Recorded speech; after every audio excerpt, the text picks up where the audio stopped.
As someone who loves Magnolia Parks, I feel it's my duty to give a guide on how to read the series and most of all, to convince you to read it. The thing I see most online is that Magnolia Parks is just glorified Gossip Girl, which of course I can totally see that idea and how they get there because Magnolia and her friends, they are just rich socialites in London. So that is where, in my opinion, the comparisons end because Magnolia and her story is so much more than just her lifestyle. So the series can kind of be imagined in two ways. We have Magnolia and her friend group, so BJ, the love interest, his brother Henry, and then another set of brothers, Christian and Jonah. Now, outside of Magnolia, we also have Daisy Hates and her story, along with her brother Julian. We do get cameos of Daisy in Magnolia's book and vice versa. However, I definitely think you should read them in publishing order. So Magnolia, Daisy, Magnolia, Daisy, Magnolia.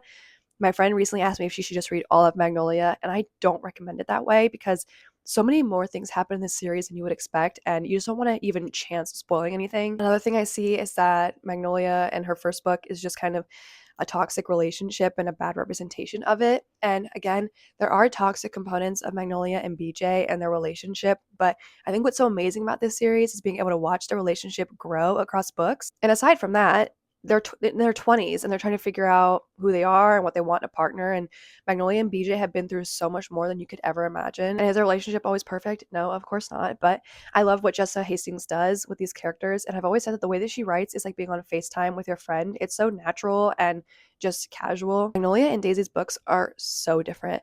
While they're both wealthy, Daisy lives a really difficult life with just her brother Julian, and the business that their family is in is not great. So her life has been stressful and full of grief.